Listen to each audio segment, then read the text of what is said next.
It's another edition of Head On Shaw TV. I'm your host, Ian Holmes, discussing the issues that matter around mid-Vancouver Island. And today, more of a global influence and local influence as well, as social media has really grappled hold and become increasingly more relevant in many of our lives. And to help break it down is a Nanaimo social media consultant. Don Power is here. Don has done numerous presentations to local companies to help them leverage the power of Twitter to help get their brand out there, and also numerous media appearances, Don, just like here, to let people know a little bit more about the value of Twitter. And as a radio news reporter, it's changed the way my job in terms of the flow of information. And we're going to learn a little bit more about it, because I'm sure many of the people in our viewing audience, Don, aren't really familiar with Twitter. They probably heard about it, but they want to learn a little bit more about it and how it can benefit them. So let's start with a little bit about what is Twitter. Sure. and a little bit about how it works. You have your laptop here, Don. Just give us a little bit of a crash course about what Twitter is. Okay. Most people are familiar with Facebook. There's 1 billion people on Facebook, so you run down Main Street, most people are going to have that. Twitter is like a stripped-down version of Facebook. It's without all the bells and whistles. It's basically a social media network as well. And you have about 2 sentences worth of communication time to interact with people, and that's called a tweet. And tweets basically are ways that you can just let people know what you're doing, whether it's in your personal life or in your business. And it's just another social media network in order to connect with people. And it's a fantastic medium. I love it. All right, now just show our viewers at home, and we have a feed that's going to go right to your laptop here about how it works, and just give us a little introduction into Twitter. Okay, sure. I mean, like any social network, it does have its own language and its own sort of symbols and nuances. That's the easy part, to learn that. But it's a great way to communicate and let people know what you're up to. So I've got a tweet ready to go here, and it's basically just talking about what we're doing. We're going to tape a show. And I'm going to put in a hashtag to Nanaimo, which is basically a keyword for people in Nanaimo to let them know what we're doing here as well. And I've included the handles for Shaw and you, reporter Holmes. So you'll get this message after the fact today too. And then I'm just going to click tweet, and it's as simple as that. And in terms of getting the message out there, that the hashtag is very important, Nanaimo, and people that can search that option and find out what's going on in Nanaimo, and this will pop up at the top of that feed. So that's kind of the conversation piece with everybody. It very much can be, yes. I mean, when you tweet, you typically have an audience of followers that see your tweets, but by putting in hashtags, which is basically shorthand for a keyword, you might say, by putting in keywords in your tweets, it expands your audience so that the audience can actually be the entire world. And there are actually tens of thousands of people every month searching on the hashtag Nanaimo, whether that's tourists or reporters like yourselves or individual citizens who just want to see what other people in Nanaimo are tweeting about. So it's a great strategy to include keywords or hashtags in your tweets like that as well. Twitter is something that it can really benefit a wide range of people. I mean, people may maybe think about Facebook like, oh, it's just, it's information about people you know, but you don't necessarily care about. And I heard the saying that Twitter is, sort of communicating with people don't know, but information you really do care about. So personal use, how can people benefit? Just give examples of how Twitter can really benefit to just the average, everyday Joe Sixpack, if you will. Sure. Well, unlike Facebook, there's no barrier to entry on Twitter. In other words, if I know your Twitter handle, which is basically, you might say, your address on Twitter, if I know that, I can reach out to you in real time and say hello. On Facebook, you need to friend someone. On LinkedIn, you need to have a connection. So as far as a personal means to get to know people, Twitter is actually one of the best platforms to do that, because there are no barriers. You just reach out to whomever it is that you want to speak with, and there's people tweeting about every topic you can imagine. So handy. You look at BC Ferries, for example, very up-to-date on Twitter, and that's an example of especially islanders on getting information on a late ferry or anything to do with weather, up-to-date information. You can go to the website, which is up-to-date, but even more up-to-date is Twitter, for example. So that's another example, isn't it, Don, of getting important information immediately at your fingertips. Absolutely. In the 90s, it was important. We went through a phase where businesses had to have websites, and I think there's still a place for that, because obviously people can go and get information that they need.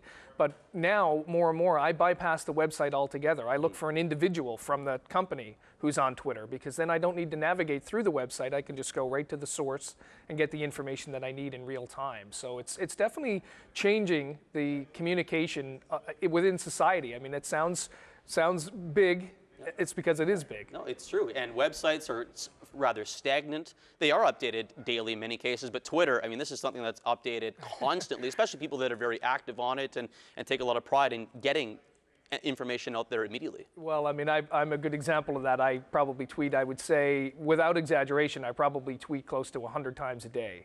And part of what I do, it's funny because I'm writing a book called Twitter for Skeptics. Most people think that Twitter is about people tweeting about breakfast. It can be that, and actually there can be a business benefit for that, believe it or not. But I also use it to connect with people, to introduce people that I think would be beneficial to know each other, and also to communicate information about what's happening in Nanaimo and the world at large. Now, the business sector, this plays a very big role. Restaurants are heavily into Twitter on specials you can mention and things along those lines. So that's sort of an example. But the business sector and really taking advantage of the power of a free tool in Twitter. Just expand on how there's a lot of opportunities out there for people in business. There really is. And part of what I do is I advise businesses on the best way to use social media tools, and Twitter in particular. In every case of social media, though, when you use it for business, it's not typically how people think it is to be used. It's not to be used as a broadcast advertising medium. That's really not the way social media works. It's mostly the business benefit of using it, and the mechanism to go about it is for people to get to know, your customers to get to know the people behind the business. They actually want to talk to the owner, to the chef, to the server, to the individual who's pumping your gas, believe it or not. I mean, people now want to actually communicate with people, and that's what social media allows us to do. And brand loyalty comes into effect there, doesn't it, on forging those personal relationships. And you see, I see it every day in terms of the companies, restaurants, it really comes to mind for me, and communicating with their clientele. I mean, that's something that, I mean, it's just a great additional advertising tool, if you will, to business. I mean, to me, if you're not on Twitter and you want to get through to your business, to potential clients, either current or ones you haven't reached out to, it's almost like you're not trying hard enough. And that's part of getting the message out there that this is a valuable tool, that there's a lot of opportunities out there for people in business. It really is, and I want businesses to know and individuals to know that the social media train, so to speak, has already left the station. In other words, it's not a passing fad. It's there. The good news is that it hasn't left the planet yet. In other words, there's still time for you as an individual or a business to get on board and take advantage of it. And what about the nonprofit sector with often razor-thin budgets? So this seems right up their alley, isn't it, Don, to reach the people and really get some opportunities that way? It really is. I mean, for nonprofits specifically, there are a number of actual tools that the platforms themselves provide that they don't provide commercial businesses. So I can talk about that offline to whomever would like the inside track on that. But also, what's also important in the nonprofit sector is that because we're talking social media, not commercial media, people are actually really encouraged to pass around information and to share information for social good. So nonprofits can actually benefit in a way that even businesses can't, in that people are really encouraged to share their information widely. Don, curious about what you have a lot of valuable information to share on Twitter, but is there sort of one piece of advice that you have to people about Twitter and its use? Yes, I would say the biggest piece of advice is to start. If you haven't started, then get an account and forge ahead. And you can find a mentor like myself who can actually help you through the mechanics of how do you tweet, how do you send a hashtag, all of those things. That's actually the easy part. So my main piece of advice is don't be discouraged for whatever's preventing you from being on social media right now. You don't need to worry about being an expert at the start. Just start. That's the important part. And if I could pass along a piece of advice, what your interests are, if it's local news, if it's celebrities, or if it's sports teams. I mean, all of these people are especially, in the professional sporting sphere, and also celebrities. And a lot of these people are on Twitter. So you don't necessarily have to be tweeting, really. You can just follow what other people are saying. That's kind of another aspect of the flip side. People are like, oh, I don't know what to tweet. Well, you don't necessarily need to. You can customize the information you want on what your interests are. Absolutely. I mean, in my industry, the social media consulting industry, that's known as curation. So people actually push around content that they have vetted to be good. So yeah, they don't really need to come up with original content. They just share content that's really good, and that's a very valuable role to play in social media right now too. So if you're not the type of person who creates a lot of content or is an outgoing type of person, there's plenty of room for you to participate and to add value to the platform, to yourself, to your business, no matter what role you find yourself in right now. Okay, and this is always interesting because maybe this next theme, we won't really know the answer to this because it's evolving all the time, but where do you see Twitter going, other forms of social media? Maybe it's hard to kind of predict that with technology evolving the way it is, but we all know it's going to get better and it's probably going to be different, but do you have any kind of insight on where this new phenomenon is going? Yes, absolutely. Another facet of my job is I write for a social media blog for a social media company, so I'm sort of always looking at the trends and where everything is moving, and definitely one obvious trend is mobile. So where we're using a laptop or a desktop computer now, more and more traffic is being generated from a mobile device. So the platforms are trying to catch up and make it easier for us to communicate on mobile devices.